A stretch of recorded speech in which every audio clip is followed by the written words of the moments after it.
What's up, everybody? My name's Cameron. I'm with Tinybird, and today we're gonna do an interactive leaderboard.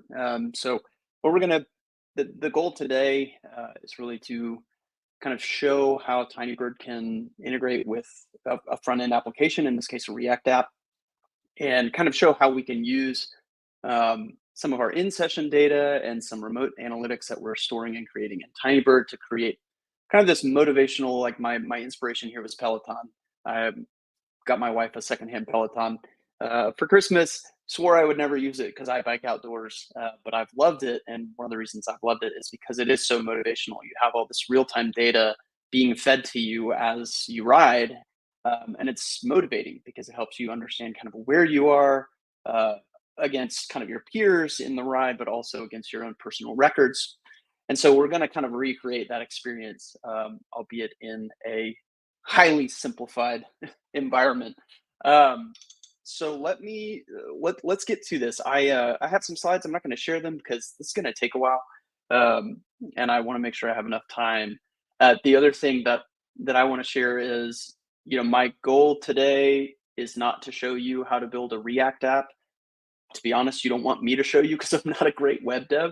But my goal is really to kind of explain some Tinybird concepts, do some coding in Tinybird. We'll do, some kind of live coding here and there, but for the sake of time and brevity, I will likely do some copy and paste, especially on the front end app. I'll try to explain my code as I go. If you have questions, feel free to, hop in the YouTube chat, or you can join our Slack community. There are a lot better web devs in that Slack community than me who can answer any questions you have about kind of integrating Tinybird into the web ecosystem. We're just going to be doing local dev today. I'm not deploying to Vercel or anything like that. So I'll explain some choices there. But before we jump in, let me just show you. So I tweeted this out on Twitter. This is kind of what we're building today. This is what it's going to look like. It's this game, and I'll show you the game kind of in its raw form, but then we're going to add these analytics, these stats to it.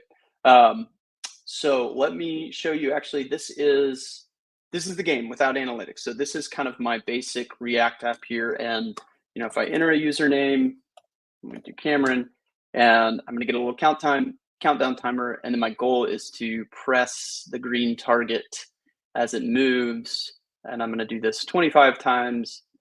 And it's actually kind of hard with a trackpad. It's kind of fun. It's like whack-a-mole, basically. Okay. And then it shows me, okay, it took me, 16 seconds to finish the game. So what I want to do is I want to create this analytics experience, kind of this real-time user-facing analytics experience to help motivate my game players to beat their record. And so let's get started. So the first thing I want to do is capture the events from this game. So every time I click something, I'm creating some data, some interaction data, and I want to capture that data into a platform that I can use to analyze it. And we're going to be using Tinybird for that. The simplest way to get tiny data into Tinybird is using the Tinybird Events API. Which is just an HTTP streaming endpoint. You can basically, out of the box, send up to 1,000 requests per second to that endpoint. You can do some micro batching, so you can actually hit like tens of thousands of rows per second of streaming. And so we're going to use the Events API to do that. You can see this is my Tinybird workspace. I can zoom in here for you a little bit. I have this empty data source called game events. It wasn't empty before, but I've truncated it, and you can kind of see, I'll actually show you the schema of this data source.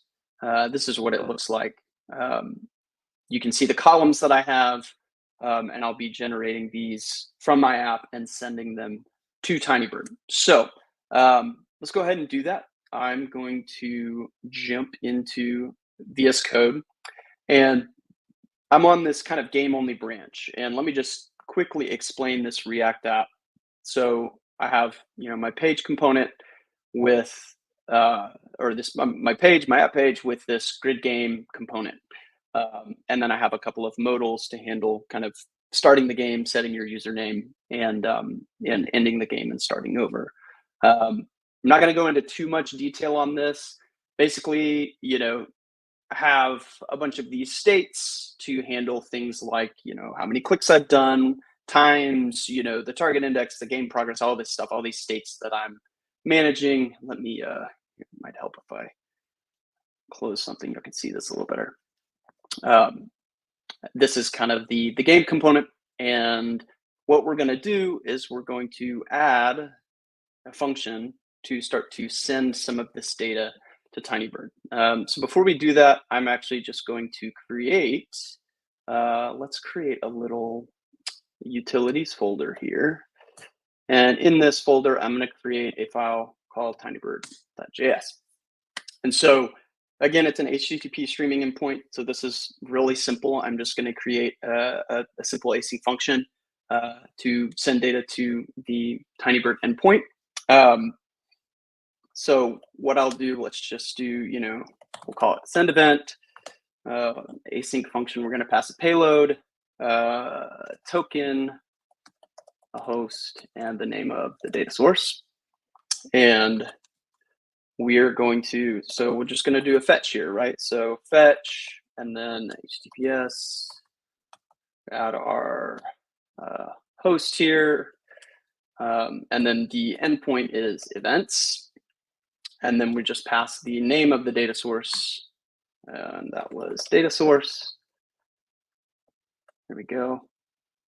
Data source. Here, let's change that to data source for accuracy.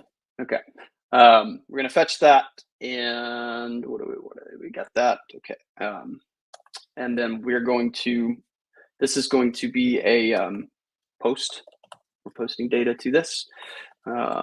We are going to pass a payload, right? So we're going to stringify that JSON, and then we are going to pass some headers. In this case, our token. So let's do that. Okay, and then when we're done with that, I had to put that in the right place. No, when we're done with that, we're going to do, we'll get that response, get the JSON out of it, and then we will just kind of log that data. We're just going to log this to the console. We don't, we don't necessarily need to do anything with the response on the front end. We're just going to make sure that we send some data to Tinybird, and then kind of we can see what that data looks like, right? So let's catch our error, right? That's something we want to do. We'll just console.log error, and then we'll kind of pass that error message.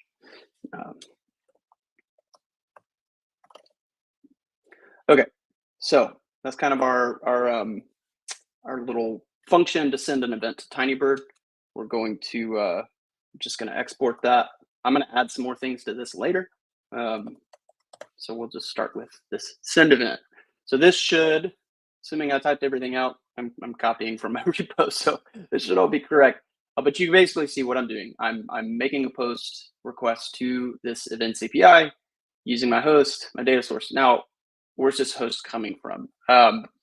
I am going to, now normally I would just like, if I were deploying this to Vercel, I'd store these Tinybird environment variables on Vercel, and I'd just access them through there. I'm going to kind of simulate having a backend, and I'm going to just quickly create a little like Express server that we can utilize to do that. So I'm not going to spend a bunch of time on this. I'll show you what I'm doing here. We have the services, and let's just create server.js. And what I'm going to do in this is so here's what I'm doing. I'm using Express, cross origin, support, and then this will come in later. I'm not going to use the JWT right now, but I'm going to explain what I'm going to do with that later. I could actually drop that off since we're not going to use it. So we're just going to create this Express app and use JSON and use CRS. Just allow me to sort of make these requests from the browser. I can kind of I'll have a very simple API route here. Just if I open the server, then it'll just show me that it's running. And then I will have this, this API route to get my Tinybird environment variables. So all this is doing, I have some of these environment variables stored in this local environment file with my host and my user admin token. So I'm going to basically set those up in a server so I can go have this API route to retrieve them from my application. And then let's make this thing run on port 3000 M1. So we'll save that, and then let's run this server. So I'm actually just going to pull over this server. Oh, you know what? Let's go cd services node server.js. Okay, and now if I go back over to my browser, I should have, boom. Okay, so I have this little server running. Cool. So what I'm going to do is use that API route to fetch my Tinybird tokens. It's kind of my way of securely doing that so I don't show you all my tokens, as opposed to just, kind of using for cell environment variables or something like that. So let's go back to the grid game. And my goal here is again, it's to, what I want to do is add this function in here to send data to Tinybird. So let's close out this, make this a little bigger. We're going to import send event from my utilities. So I have that. And then down here where I'm kind of creating all these states, where I want to, I have all these handlers, right? So I have this click handler that's going to basically, when I click one of those green targets in my game, that is, that's going to handle that click. So it's basically going to check if the click is the right target, and then it's going to get the index of that click. And it's doing all these things. It's setting the game progress, kind of setting the times, setting a new target, and handling, game over events and things like that. And so what I'm going to do is, first of all, I'm going to fetch those Tinybird environment variables when I render this component. So I'll just put that up here. Again, for the sake of brevity, you guys can see what I'm doing. Fetching those Tinybird environment variables, getting that response from my local server here, and then kind of storing them in this Tinybird env state, which I guess I need to add. So let's just do constant env set. And these are just my SQL. And actually, I'm going to go ahead and set this up so that we kind of have these default states: TB host, empty, TB token, empty. Okay, so Tinybird environment. Okay, so now we have these Tinybird environment variables that we can kind of store in a state, and we can reference those as we're working and interacting with Tinybird. And so now down in my handle click, my little click handler here, I'm going to send some of this data to Tinybird. Now, if we go back to my Tinybird data source, it's already created. The Tinybird Events API will create a data source for you if you don't already have one created. But I've already set up the schema. I have it optimized the way that I want it for this app. So I've got an existing data source. So I just want to make sure that the data I'm sending matches this schema here. So let's go back to VS Code. So we're going to start by just defining a payload. And I am going to, again, copy and paste for the sake of brevity. So you can just see what this equals. You see what this payload looks like. So I'm getting the current timestamp of the payload. This is just something that I'm using to track the timestamp of the events that I send, the timestamp of this row in Tinybird. I'm getting the submitted username. I'm generating a game ID. So that gets generated when the game starts. That's just a kind of a random UUID. The event type, in this case, is to click. The start time of the click. And so basically what this is doing, start time and click time are when was the last click and when is the current click. So I'm getting kind of the full duration of that click, which is captured here in duration. You can see that's calculated up here. And then the target index. So which button did I click?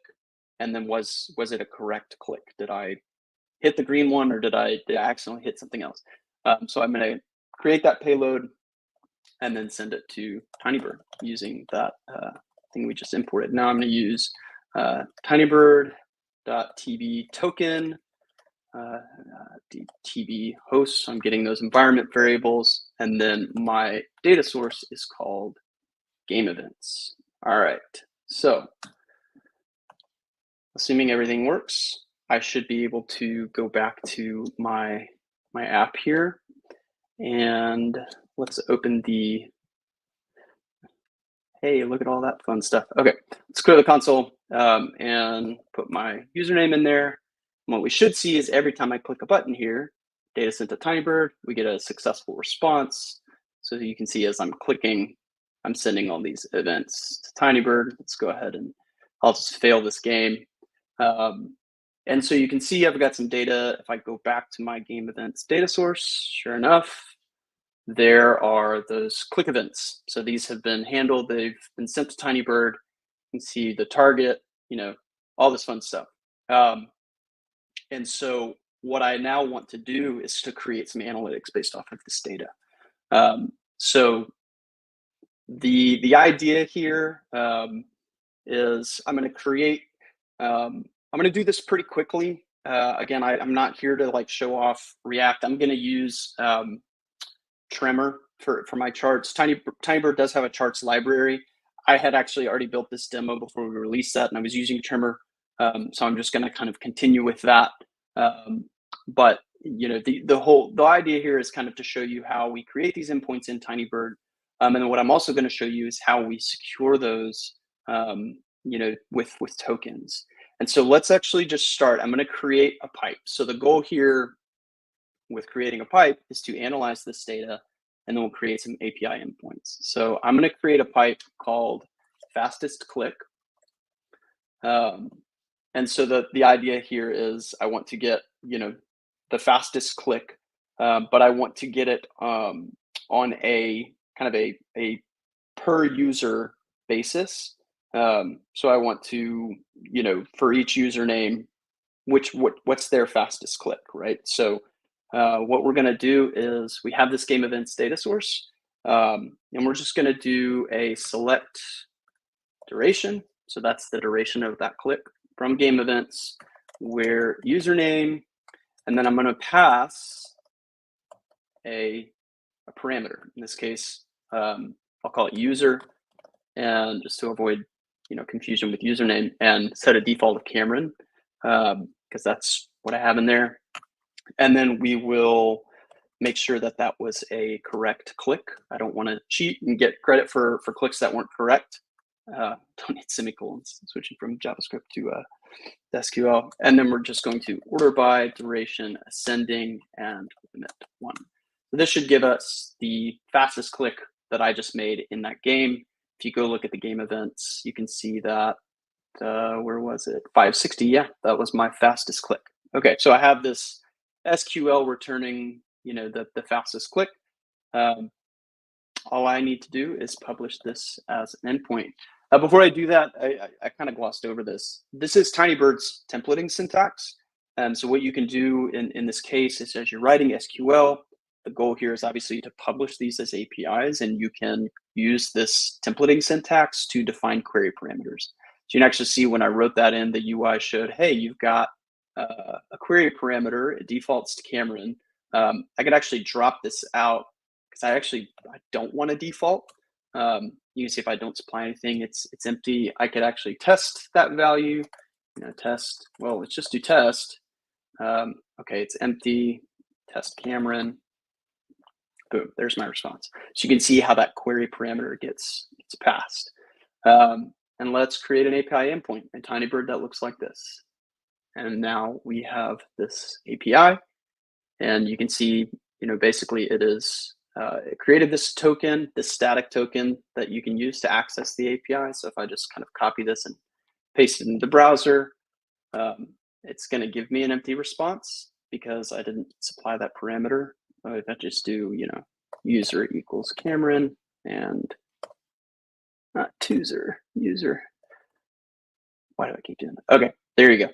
So that's kind of this new API that we have. So now I want to integrate that API into my React app so I can pull this data into a component. So what I'm going to do is I'm going to go back to my little Tinybird utility, and let's add some stuff here. First thing we're going to do is we're going to have we need to define the URL. I'm just going to do that here in this utility because I think that's easier. So for instance, we want constant fastest click URL, and that's going to be if we pass our host and our token and our username, so we can kind of define this URL. We'll just return yes, host, and then v0 pipes fastest click .json, and then we can kind of pass these environment or these query parameters, right? Username or user is username, and token, that's the one. Token equals token, right? All right, so now we have this URL that we can use. We also need, I'm just going to create a little helper function to fetch these APIs. I'm not gonna belabor that. It's pretty basic stuff. So we'll just paste it in here. Fetch Tinybird API, we have our URL, and then we're actually gonna manage states, right? So we're gonna have data in our component. We want to set that state for that data. So we're going to, pass that as well. So we can actually set the data based on the response that we get. So let's go ahead and export fetch Tinybird API and fastest click URL so that we have those available to us. Okay, let's add a component. The first thing I'm going to do is I'm going to add what I'm calling an analytics component. That's just going to be it's just kind of a bucket parent component for all these little charts that I'm going to build. And let me just, this is not, I think let's figure out if there's anything I really want to show here that I think is particularly important. We'll do this here. We're gonna, yeah, I think we're just gonna, I'm just gonna riff on this. This will be relatively simple for now. Yeah, trying to figure out if I want to type all this out. We're gonna pass the username. So again, we're using that query parameter. So from grid game, we're gonna pass that username prop that we generate in grid game up through the parent and down to our analytics component here.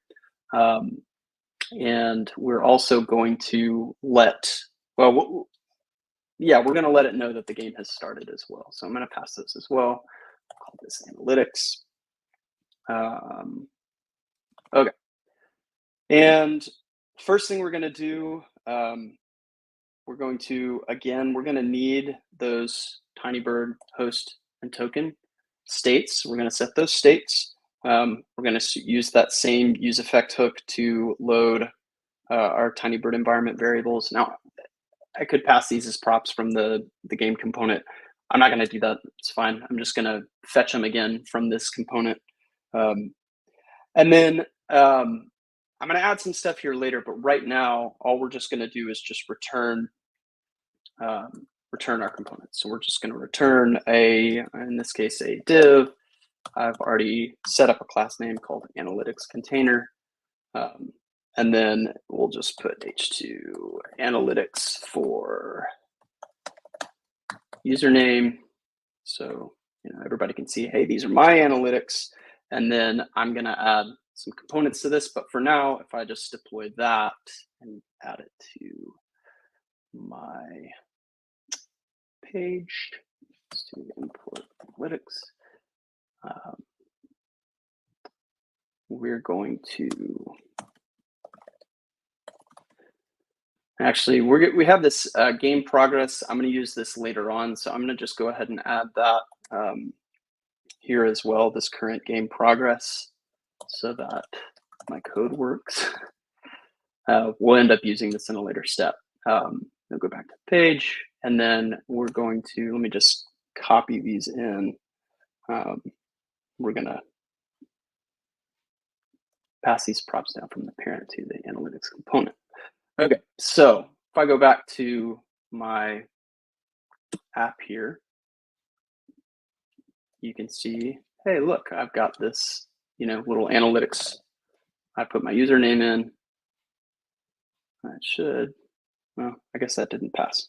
Oh, you know what? I know why.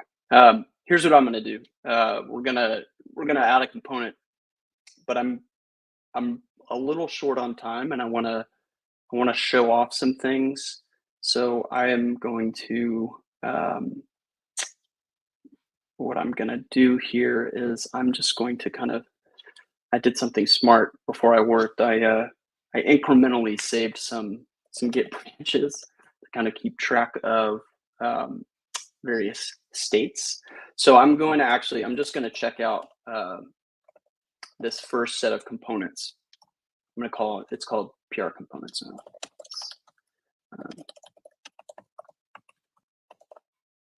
Okay, so I'm checking out this branch, which just has some things updated. What? Get you? Why can I do that? Following untracked work should be covered. Would be no. Please move or remove them before. I don't want to do this. Y'all, I'm pretty newbie when it comes to Git. Whatever. We're just gonna add these. That's fine. Moving on. How's that for a commit message? Okay. There we go. All right. So you can see, everything here is basically the same as what I had. And we're going to end up creating some more Tinybird pipes here. But if we go into this fastest click component, this is the one that I want to show. What this is doing is, it's basically taking a host and a token, in this case, a JWT, and a game started prop. So it's basically saying, hey, has the game started? And then it's using this use effect hook to call that Tinybird API that we created, passing the host and the token. And anytime the token changes or a new game starts. And then it's got this helper function to kind of render the text. And then we return this, or we actually render this card. What's happening here? So you'll notice when I first created that Tinybird helper that I was actually passing the username, and I was passing this static token. We're actually going to change some things, and we're going to use JWTs. So Tinybird recently launched support for JSON Web Tokens, and so what that actually allows us to do is it allows us to basically make requests directly from the browser and secure them using kind of row level security. And I'm going to show you kind of how that works. If I go over to my server, so on this branch, I have a new API route, and I'll show you what it's doing. I added this API route to my server, which is to generate token, right? So what I want to do is generate a JWT anytime a user starts the game. So the idea here is that I'm going to generate a specific JSON Web Token for each user that plays the game. And so that person has their token that's going to allow them to view their analytics. Because, if we go back to this application and I enter another username, what you're going to see is, if I do these, send some events, if I go back to my, my data source here, This is all mixed together, right? I've got Tinybird and Cameron. This is all in a single data source. So what I need to do is make sure that when the users access this through the game, they only have access to their data. And so that's the idea behind using a JSON web token, and we can handle the data that the user sees using some scopes and some fixed parameters. So what I'm going to show you, this is the way that the JSON web token gets generated. One thing you'll notice, I have this signing key. So when you create a JWT in Tinybird, it uses your workspace admin token as the signing key. So if you go to tokens, you'll see this admin token. It says used for JWT. This is the token that's actually used to sign the JWT. So what that means is, you can, if you refresh this token, it will invalidate all your JWTs, but that's what's used to sign it. I'm setting an expiration for an hour, and then I'm creating this payload. So first I'm setting the workspace ID. I have that saved in an environment variable. That's the ID of this grid game analytics workspace. I'm giving the token, the JWT, a name. So in this case, I'm assigning a unique username or a unique token name to the user. So that's basically giving each user specific scopes. Now I could also make this global and drop this off, and I'd have one single JWT that all the users could use. But since I want to pass these fixed parameters, I'm going to do a single JWT for each user with this unique name, setting an expiration, and then these scopes, right? So I'll create these pipes here in a little bit, but you can see this fastest click pipe that I created. So I'm giving this JWT read scope, and then I'm passing these fixed params. So basically what this does is, if I try to access that API I created with this JWT, instead of using the parameters in the query string, it's going to override with these fixed parameters. Why does that matter? If you remember when I showed you, I would hit that API endpoint and I passed the username in the request. Well, if I did that in my browser, if I did that from the client, it would be very easy to go and manipulate that request and access somebody else's data. By using a JWT, I'm basically I'm fixing that row level security. I'm basically saying you can only go access data where the user parameter equals username. And so actually I can just we'll just drop out these other scopes that we're going to add later. And we just have that fastest click component right now. And in fact, I'll just go ahead and let's just go back to our analytics here so you can kind of, I'm just going to pull these out. We'll just have that fastest click component for now. So let's see if just deleting some code works like that. Okay, cool. So we have that fastest click component. So if I type in Cameron, let's open it's got some logging there. 404, what did I do? That obviously didn't work. Am I not running? Oh, you know what? I need to restart my server. That's what I need to do. Now that we have that new API route, I just needed to restart it. So that should fix this. All right. Boom. Okay. So I generated this JWT, and now what you can see is this fastest click element, or this fastest click component, is returning the analytics for me. If we go look at the network, let's refresh. We just watched this happen, right? We're seeing this user is empty, right? I'm not passing a username here. In fact, I could get rid of that completely, but I'm using that generated JWT, and so I'm getting the response for Cameron. If I did the same thing where I set Tinybird, see, I'm getting a different response because I've now generated a JWT for Tinybird. So by using that JWT, I'm getting row level security in my API without exposing any query parameters on the client side. And so it's a nice secure way to kind of have this multi-tenant, all the data's in one place. And now I have this secure analytics experience for each user. So I'm going to, you can see the stuff's being logged. I have this logging on my on my server here. Let's go back, and I want to revert some of these changes that I made. And we're going to bring those other components back in here. No, where am I? There we go. Okay. So I'm going to bring those. I have basically 3 other PR components that are going to require Tinybird pipes. And we're going to go back and add those scopes to the JWT as well. So you can basically see what we got here. We'll have a game tracker and a leaderboard later. I'm going to focus on just delete those. We don't need these scopes yet because we don't have these endpoints yet. And of course, if I just save it like that, you'll go here and you'll see these are empty because I haven't created the Tinybird APIs yet. I only have a fastest click API. Rather than write out this SQL, because I think that the point has been proven here, I'm just going to push these Tinybird components. So one of the really nice things about working with Tinybird is all the resources can be represented as plain text files. So in my repository, I already have these pipe files. You can see here's this fastest click pipe, the way that I set it up, and then I have these other ones as well. I'm going to delete these because I don't want to push these yet. We're going to get those in a later branch, game tracker and Nemesis target.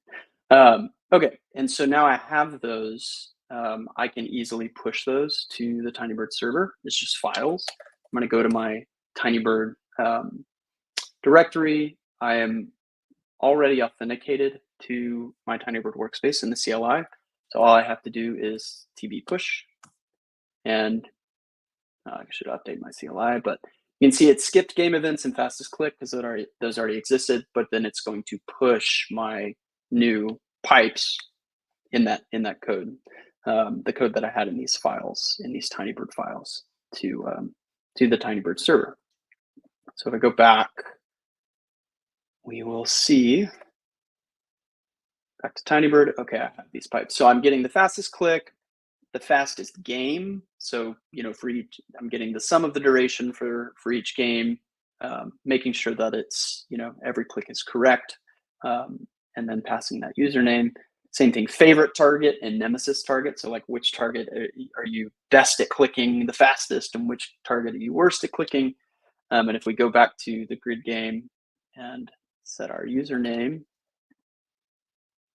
and the game starts, oh, you know what?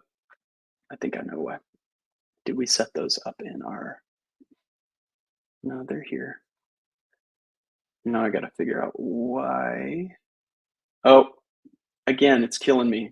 I got to restart my server, right? Every time I change the scopes, I got to restart. So when I generate a JWT, it's giving me access to read all of these resources that I have. So there you go. And I don't have a fastest game because I haven't actually completed a game yet. So let me complete a game for Cameron.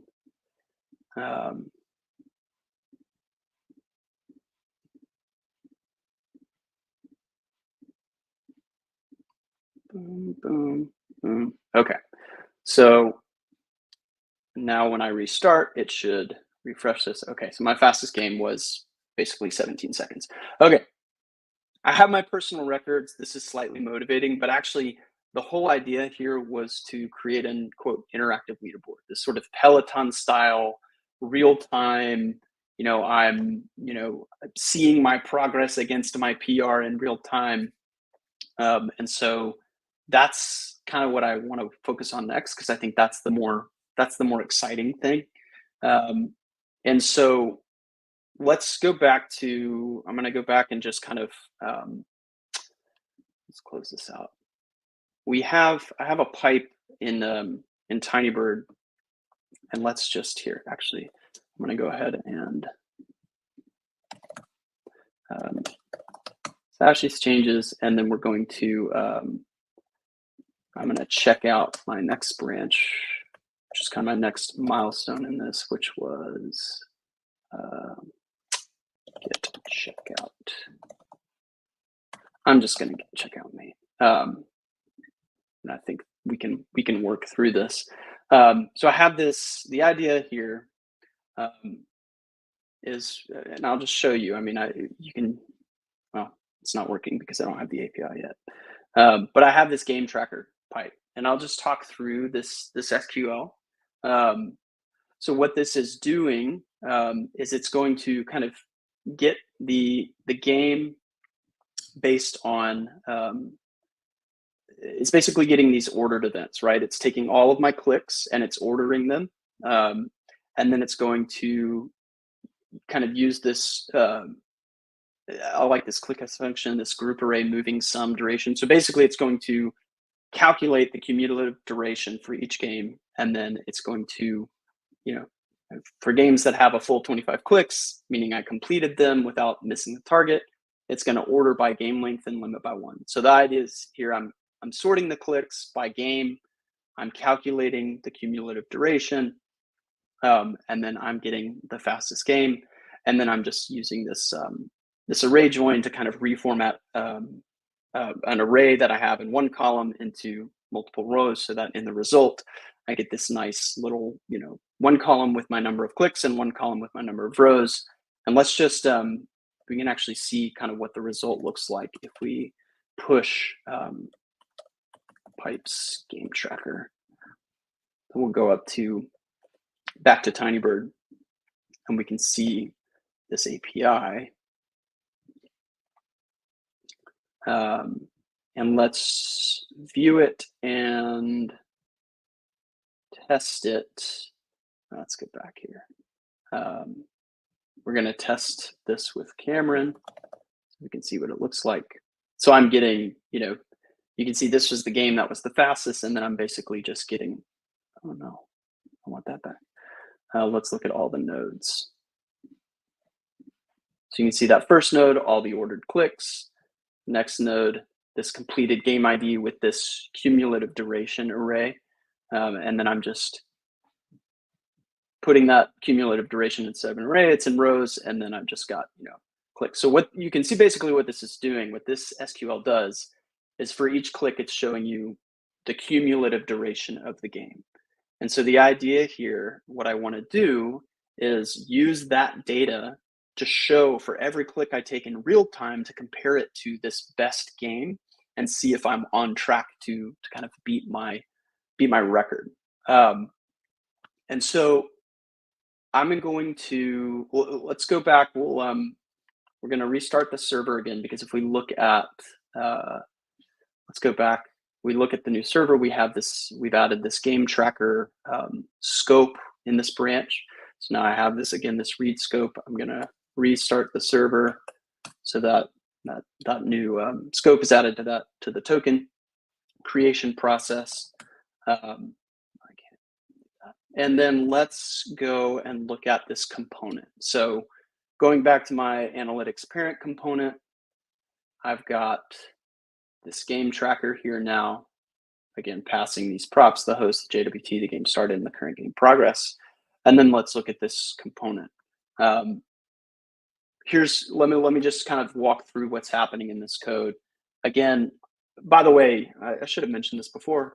I will share all this source code, it's all in a public GitHub repo. You'll get an email from me after this is over, has a link to this, so you can kind of talk through the code, talk yourself through the code. I'm going to talk through the code so that you can review it. But the same thing, right? So when this component renders, we're going to use this use effect hook to get that game tracker URL, which is going to return the best game. If you don't have a best game, which would render this kind of as an empty array, basically just track your current game progress. But if you do, it's going to create this. It's going to map this data. So basically, what's happening here, I'll explain this. You see this current game progress prop. If you were here during the beginning, you saw that I was passing this kind of between the game component and the analytics component. That's that array. It's actually showing click by click, what's the current game progress. And my video just stopped. I'm trying to figure out why. Hold on.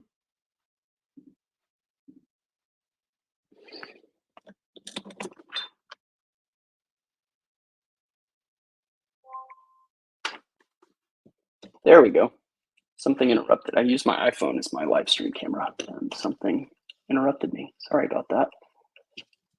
Technical difficulties. There we go. Okay, we're back. So we're getting the best game, and then we're constructing we're passing the current game progress from the game to the analytics component and down to this game tracker. And we're going to create a chart that shows my current game progress sort of stacked up against my best game progress. And then what happens is, based on the, if the current game progress is, what's happening here is if best game, if current duration is greater than the current duration in my best game for that index, make the color red. Otherwise, make the color green. So it's going to give this nice little visual cue. As I'm focusing on the game, I can see whether the chart is green or red, and it'll update with every click, right? So if it's green, I know that I'm beating my record. If it's red, I know that I'm not beating my record. And then we just kind of render this component. So let's go back to, and I'm just we'll get rid of this leaderboard for now, since we're not using it yet, and I just want to show okay. So if I go in and I type Cameron, you can see this is my best game, and I'm gonna try to beat it. So okay, I'm beating it. It's green. This is surprisingly motivating. I'm like, we got to keep it green.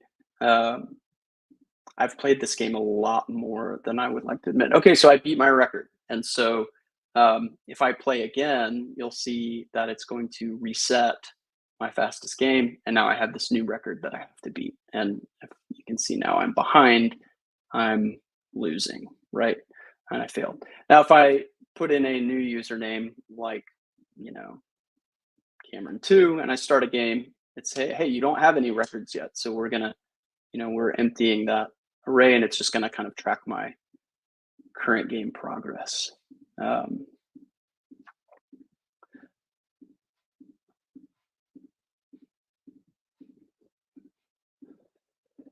Right. Okay. Cool. So now that's gonna update. We have my fastest game and my record that I can beat. So now I have this kind of motivational, kind of interactive chart, right? I have one more component, which is basically just a leaderboard component, which is relatively simple. I don't think it bears much explaining, but basically what it's going to do is it's going to use data from Tinybird to show how each user ranks against the other users. And so what we need to do is we need to push that Tinybird pipe, which is this leaderboard pipe, TB push pipes leaderboard. And basically, I can show you again kind of how that looks in the in Tinybird, the way this leaderboard gets calculated. We get a username, a game ID, a sum duration, and which is the game duration, and the number of clicks. Again, we're just kind of getting the games, making sure that it has 25 clicks. That means the game was finished. So username, game duration, where clicks equals 25, order by game duration ascending, limit 1 by username. So for each user, we're getting their fastest game. And then in this case, I'm limiting my response to just 10 results. So my leaderboard will just be 10 results. You could remove this limit. There's some cool ways that you can use Tinybird APIs to do pagination, right? So we could pass a page parameter in the API as well.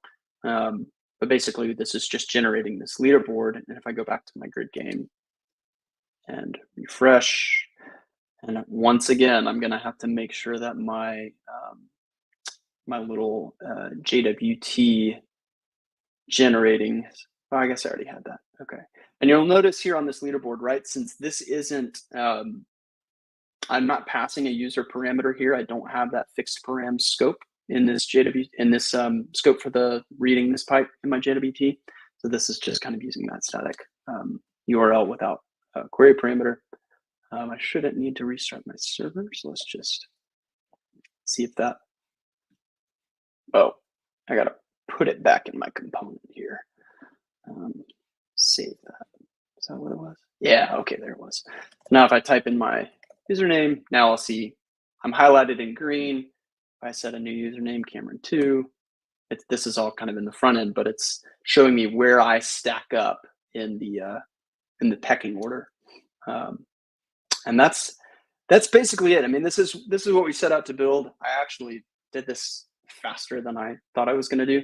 I know I covered a lot and kind of glossed over a lot of the code. I think I ended up kind of doing a use case with where I bit off maybe a little more that I could chew to try to show this in an hour. But I think let's just kind of recap the high points here. What we're doing is basically Tinybird has kind of served as the analytics backend to my React app. So, from the beginning, I had this this game, this React app, and I'm now able to send data to that React app with Tinybird. And again, that was just a very simple fetch. And we go back to my Tinybird utility. You can see that it's just this is it. I'm posting to this events API just every event, every click event, boom, sending that off to Tinybird, and Tinybird's logging that and writing that into this database. Again, if you're unfamiliar with Tinybird, it's using ClickHouse under the hood. That's our kind of our database technology. So it's really, really fast for these kind of analytics. I didn't show any optimization in this. I basically just dumped everything into a raw data source and queried it directly with SQL. I didn't even show off things like materialized views or some of the optimization levers to make that even faster. And you probably noticed like there really wasn't even any kind of the APIs didn't take very long. Of course, wasn't working with very much data, but even if I had 100,000 rows events like right out of the box, Tinybird would be very, very performant with a lot of levers to optimize. So I'm sending that data to Tinybird. Tinybird is kind of writing these events into a row and then into this database, and then giving me sort of this interface to write SQL queries and very, very quickly publish them as API endpoints that I can then integrate back into my application. And then one of the things which is new, like if you're not new to Tinybird, but you haven't used JWTs yet, I think that was kind of an important piece there is, it used to be that you'd use kind of these static tokens and you'd pass those tokens either in the headers or in the query, in the URL as a query parameter to hit that API. But that token, for one, it was static, but it didn't give you any ability to sort of do these kind of scopes, right? So now I can pass parameters to my API within the JWT. So it's not exposed. So it's much more secure. And the net result is now it's much more secure to make a request to a Tinybird API sort of directly from the client without exposing anything that can be manipulated. If it is manipulated, it's going to be invalidated by the signing key. So that's just kind of a nice piece that we have just released is this support for JWTs. And then, I think other than that, it's really just, it's a little bit of a kind of front end magic of just kind of combining this in-session data, especially in this chart, combining this in-session data with data from this remote URL, this API that I had created in Tinybird to kind of create that, the motivational red or green chart. Is it the most beautiful UI? No.